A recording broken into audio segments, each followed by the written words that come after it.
And we're live, ladies and gentlemen. It's week 13 NFL DFS time. We're going to talk over the main slate today.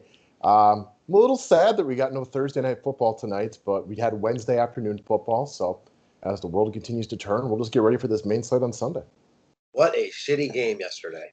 It's pretty boring. I mean, kudos. I know you thought the Ravens would play hard, and their defense definitely gave forth a good effort. Pittsburgh Steelers wide receivers and tight ends with about 48 drops did not help the situation at all, but the Ravens really tried really hard. So sometimes you can get an A for effort, even in a losing that fashion. For sure. I mean, still a nice job from Pittsburgh to just get that win, but awful performance by them. I mean, that was just pathetic. Every time I looked up, Deontay Johnson or Eric Ebron was dropping the football. And I know that's been a thing with Ebron for, the entirety of his career, right? But like way too many drops yesterday. Inexcusable. No doubt about it, man. No doubt about it. All right, guys. Once again, we are here to talk about week 13. If you could do us a big favor and slide your finger over to that thumbs up button, that is always sincerely appreciated.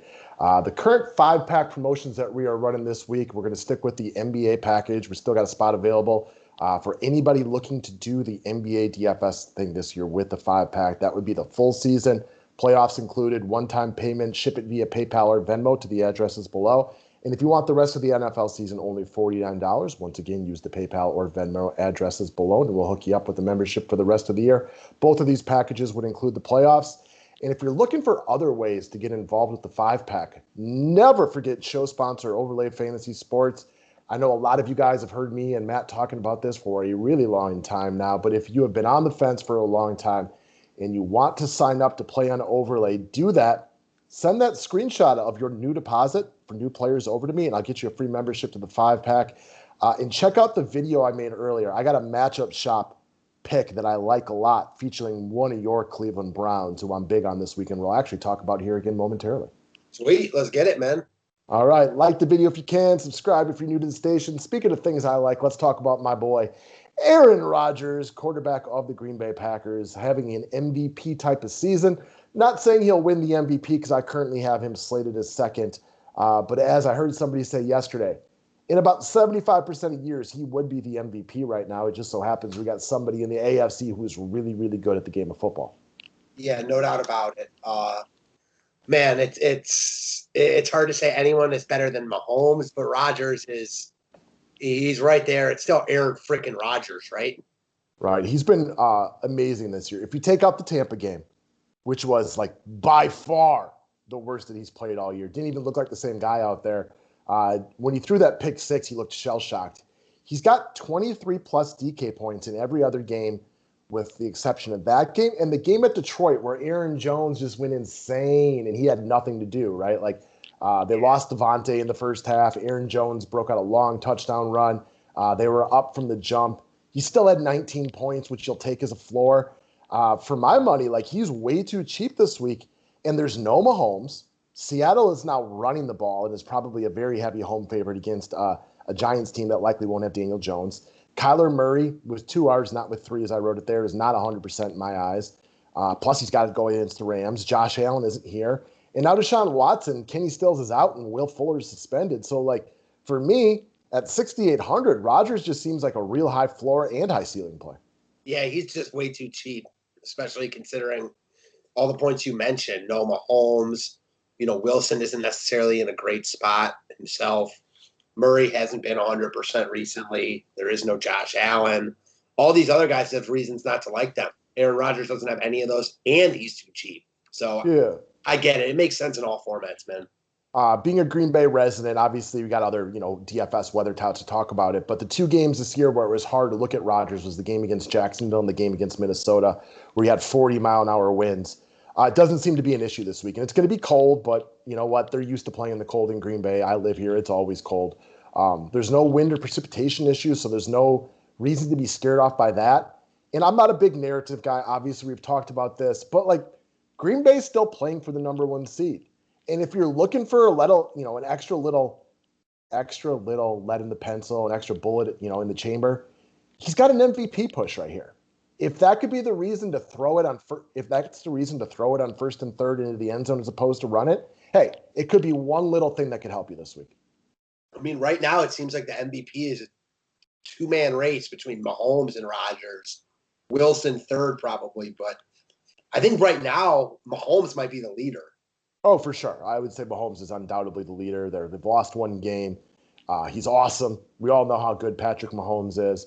I think what Aaron Rodgers has working for him to be the MVP this year is he's old, right? And like it's kind of a nice bounce back year after he'd been, not as good the last few seasons. And like you might want to get him one more before he retires. Like we know Patrick Mahomes will have a few more before he's out of here. No doubt about that. I agree with that wholeheartedly. Like that might factor into it for a couple sports writers. We'll see. But if at the end of the year, if they give it to Mahomes as Aaron Rodgers' #1 fan, I cannot slight that reason at all. For sure. All right, next up. So this is the guy from Cleveland I talked about already. I'm Chubb for Chubb per usual right here. This guy's amazing. I know you've been a fan of his since he came into the league. You get to watch him every week for your Cleveland Browns. I want to really, really drive this home to you guys. He is averaging 6.3 yards per carry this year. That is amazing. That is over a yard per carry better than the next eligible running back. I mean, I'm talking Dalvin Cook, Derrick Henry. He is over a full yard per carry better. We know what Cleveland wants to do. They want to run the ball. I thought it was highly encouraging also to see him at 3 looks in the passing game last week. The Titans give up the seventh most points to the running back position. This is a high total game. And yes, there's always a little bit of a concern that Kareem Hunt is back there.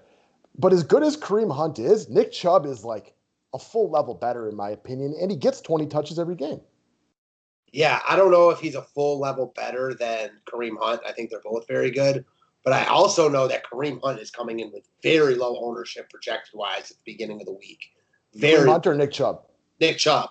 Okay. Kareem Hunt is coming in at like twice the ownership at least of Nick Chubb. I've heard this mentioned on a couple of shows also. Like people just think Nick Chubb is too expensive here at 7,700 with another guy like Kareem Hunt, potentially there to take carries. Also as about a 6-point road dog. People don't like the game script for Chubb. So I get that. But I also get that Nick Chubb is really freaking good. I think this game's competitive. And especially at low ownership, I'm definitely interested in tournaments. I'm interested in cash games too, to be honest with you guys. I have that much faith in him. So when we did the cash lineup review this from the last week, I talked about how Sunday morning I sat around and I knew I was going to play Hines and I was going to eat the Chalky Hill and I was going to ride with those two. But my third running back position, like there was the Dalvin Cook that I talked about, my buddy Brad helped me talk my way out of it because I was scared of Adam Thielen not being around. The offense was struggling a little bit. And then I was back and forth between Wayne Gallman and Nick Chubb. I ended up using Gallman because I liked my lineup better, because I had a lot of money into Mahomes and Kelsey and Tyreek Hill. But like, I was fully comfortable using Chubb over Cook. And we came up with the theory, like, we think Chubb might outscore Dalvin Cook. I think he is that good. I'm that big a believer in this guy's skill set. And I know your Browns want to run the ball. That is their mantra. Yeah, I used him last week. I thought he was in a fine spot against Jacksonville. He ended up getting a decent amount of ownership. I don't think he'll come in at the 1% own he's projected at now, but he is in kind of a weird price range. You got the two guys up top that are more expensive than him, that are more desirable to people, and then you've got cheaper guys. So I get both sides of it. I really do. All right, next up is your boy Allen Robinson. So I know you wanted to talk about him today, so I was looking at him for a while. And one of my favorite things about him, he's got a couple of less than stellar games on the docket this year. But when the Bears have played against bad football teams, and let's be real with it, the Detroit Lions are a bad football team, he has at least 9 targets in every single one of those games. Yeah, gotta like that. He gets a ton of targets in basically every type of game script. Trubisky loves him. He's very good, very affordable at 6,700. Cog in the machine type for me. I think Mitch Trubisky is definitely in play here against Detroit. You can pair them together, but even if you don't want to use Trubisky, I like Robinson a lot. He just makes sense to me, man. I just really think he's a really solid foundation piece. Not a guy I expect to go for like 35 plus, but catches a lot of balls, is a red zone threat. I mean, he does it all. There's not really that much not to like about him except for his quarterback. There's not a lot of teams in the league where you can say definitively, without a doubt, who their best offensive player is. And for the Chicago Bears, definitively, no questions about it, their best player on the offense is Allen Robinson. I don't even really think there's a close second.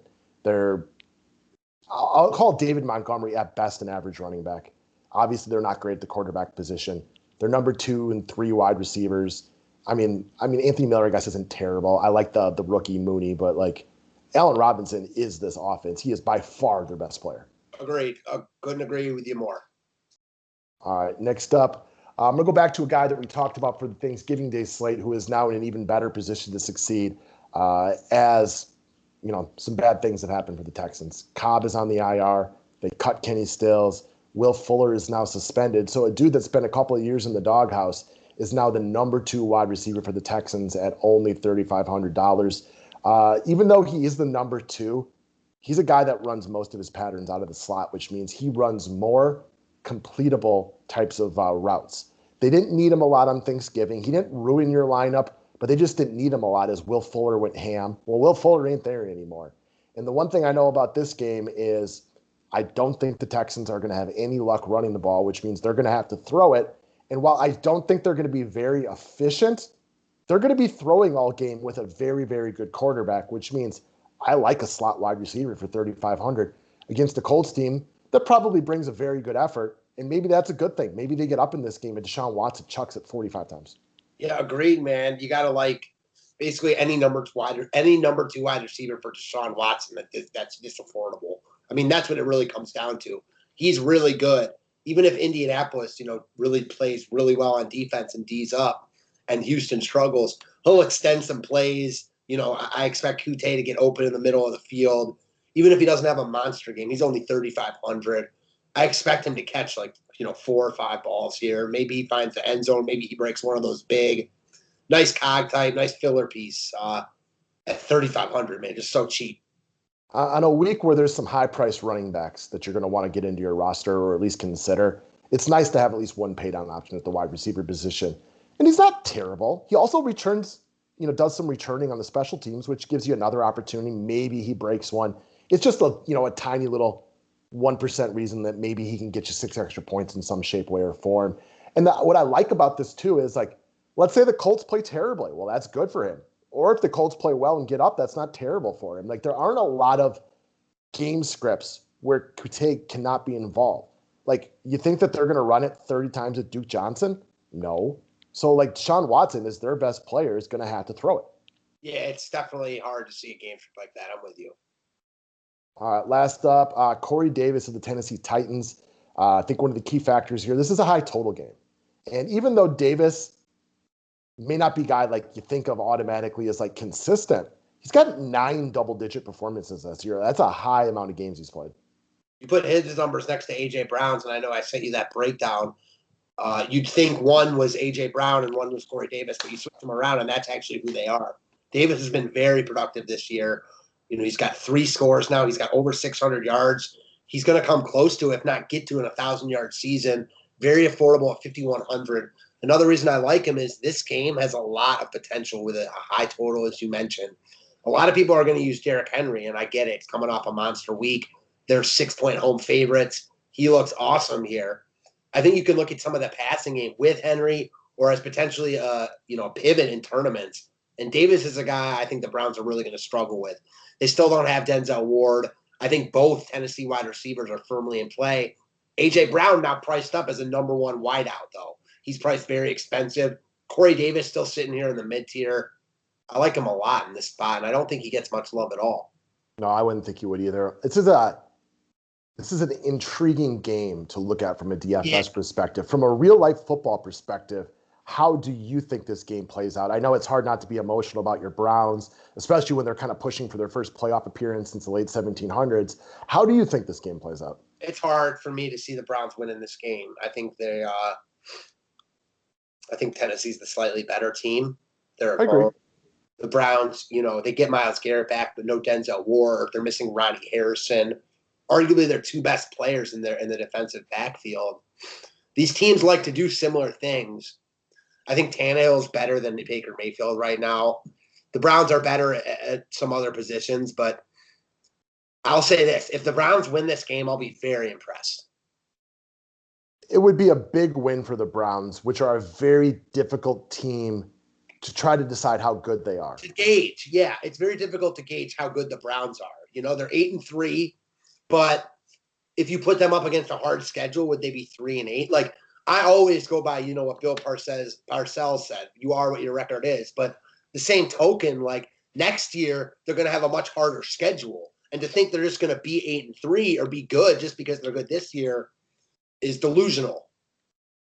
We've kind of talked about this with a variety of the NFL teams this year. And when you look at their strength of schedule, like who's beaten a bunch of good teams? I mean, find that team. So that's why it's difficult to judge a lot of these teams, and the Browns are firmly in there. Yes, they're not blowing people out, but they're not set up to blow people out. They run the ball, they run the ball, they run the ball. They do a really, really good job of that. You can run on Tennessee. I think the 6-point Tennessee favorites is about right.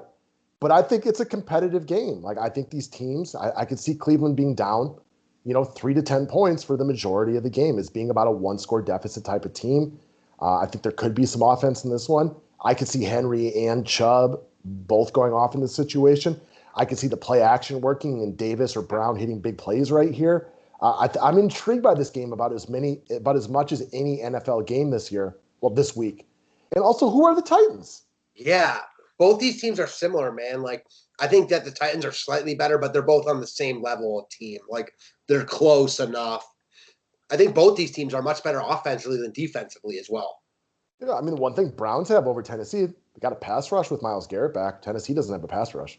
That's true. And we've got 2 stud running backs. They've got 1. This is a game right here. I would want the kickoff in the first quarter, and I would want to play from ahead. I'd want to play from ahead the whole game if I was either team in this situation. Because even though one score isn't a lot, with the way these teams are set up, I like them both better when they're playing with a score. So I'd actually want the ball in the first quarter.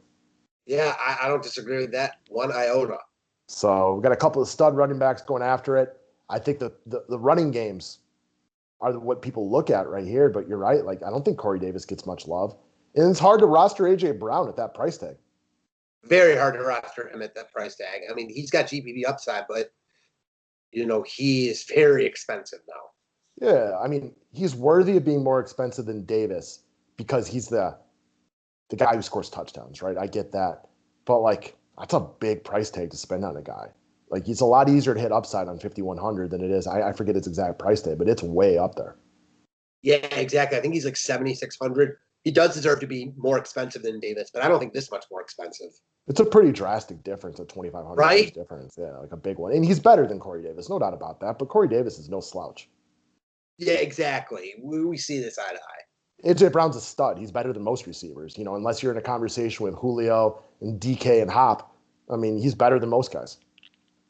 He is. He's right on that next level. Yeah, I mean, the top 5 wide receiver conversation is now a very interesting one within the NFL. I know we've talked about it a little bit, but like after last week, you kind of have to just like admit it. Like Tyreek Hill is a top 5 wide receiver. Devontae Adams, Julio, Hop. Yeah, DK Metcalf, like Michael Thomas. We're at 6 now. I'm starting to think like right now, my top 2 are Hill and Metcalf, and I love Hopkins. We mentioned it though. Like I think Hill and Metcalf get open the best, and they do the other stuff also. Like that's just how I'm looking at it right now. Julio is an all-timer. He's I don't know. It's so tough. It's fun to talk about. That's for sure.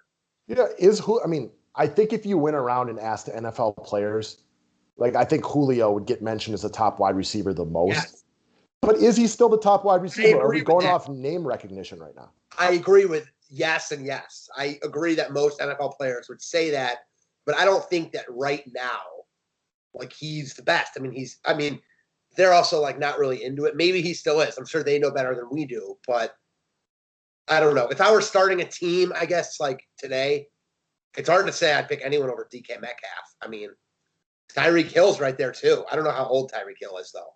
Is it a game? Is it a team you're starting for this year, or a team like you got to move forward and you got years and years to go? Because I mean, DK Metcalf has the potential to go down as an all-time great, and it's hard to put him in the top 5 right now over a guy like Julio's been doing it for a long time. But if you watch the games this year, Metcalf always seems to be healthy. Meanwhile, Julio feels like he's banged up every other game, and he's not himself a lot of the time.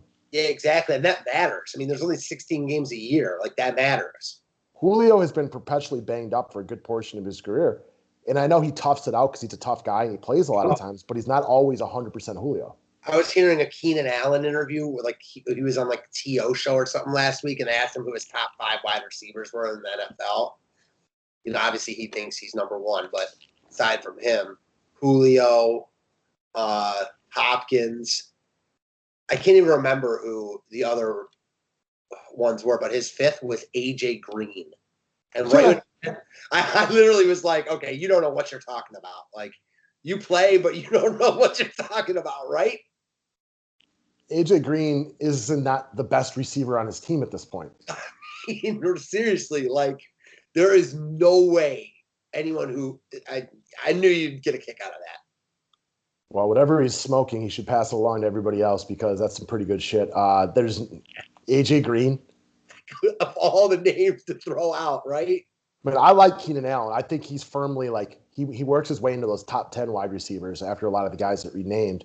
And I think you have to have a little bit of that swagger to be as good as he is. Naming yourself number 1, I don't fault anybody for that. Devontae does it, Michael Thomas, Hop. They should all say that, right? You got to kind of walk the line. But AJ Green, come on, man. Like, I'll take T. Higgins right now over AJ Green. And this was a week ago. I had to double check when this video was made.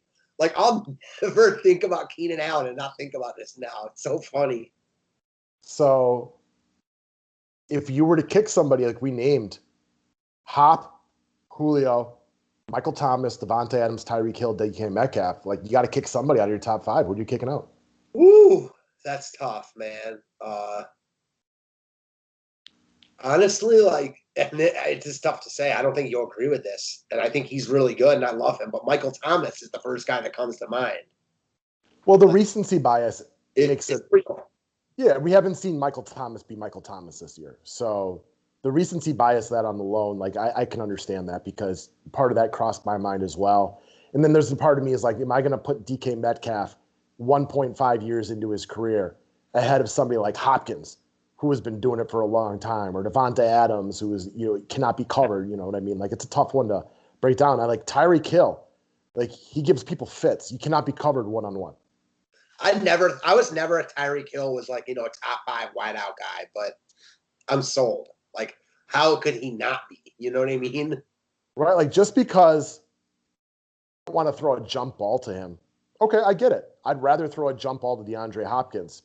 But Tyreek Hill is always more open than DeAndre Hopkins. DeAndre Hopkins just has the greatest hands we've ever seen. Exactly. And then you got the run after the catch. Like, yeah. I mean, I love Hopkins, but yes, I agree with you about the Metcalf point. It's hard. Oh, yeah. Another guy, Keenan Allen. You're going to love this one, too. Odell Beckham.